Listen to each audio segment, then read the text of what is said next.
अखिलेश नहीं, अब चाचा शिवपाल ने संभाला मैदान। एसआईआर से लेकर बीजेपी सरकार पर दिया बड़ा बयान। कप सिरप मामले में खोल कर रख दिए धागे, जो कहा उसने मचाया सियासी तहलका। यूं तो चाचा शिवपाल यादव ज्यादा बयान नहीं देते हैं, लेकिन जब वो बोलते हैं तो सियासी तापमान अचानक बढ़ जाता है, जिसकी झलक फिर एक बार देखने को मिली। इधर अखिलेश के साथ 7 सपा सांसदों ने लोकसभा में एसआईआर में अपनी बात को बेबाकी से रखा और चुनाव आयोग से लेकर बीजेपी पर गंभीर आरोप लगाए।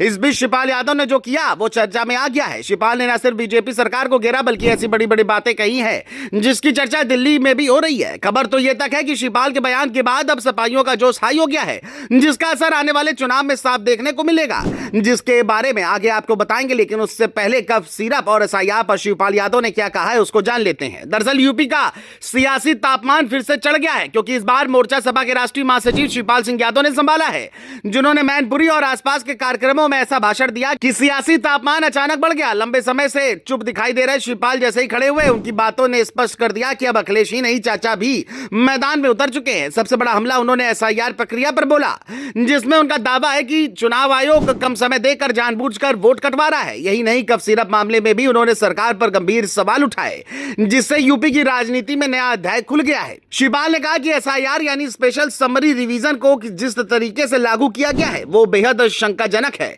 आरोप लगाया कि आयोग ने जानबूझकर इतना कम समय दिया कि लोग अपने दस्तावेज समय पर जमा ही नहीं कर पा रहे हैं। उन्होंने बिहार का उदाहरण देते हुए कहा कि वहां 65 लाख वोट एसआईआर के जरिए काटे गए और वही तरीका अब यूपी में लागू किया जा रहा है। शिवपाल का कहना है कि यह किसी प्रशासनिक कमजोरी का नहीं, बल्कि एक सोची समझी रणनीति का हिस्सा है, जिसमें खास वर्ग के वोट कम करने की कोशिश हो रही है। उनका यह बयान सीधे बीजेपी सरकार पर प्रहार था और सभा में मौजूद लोग इसे सुनकर हैरान रह गए। शिवपाल ने दावा किया कि प्रदेश में कानून व्यवस्था लगातार बिगड़ रही है और सरकार इसे सुधारने के बजाय नए विवाद खड़े कर रही है। घुसपैठियों के नाम पर वोट काटना और लोगों को डराना उन्हें बीजेपी की राजनीतिक रणनीति का हिस्सा लगा। सभा में सबसे ज्यादा हलचल तब हुई जब शिवपाल ने कप सिरप मामले पर खुलकर बात की। उन्होंने कहा कि इस मामले में कई परिवार पीड़ित हुए हैं, लेकिन सरकार ने इसे गंभीरता से नहीं लिया।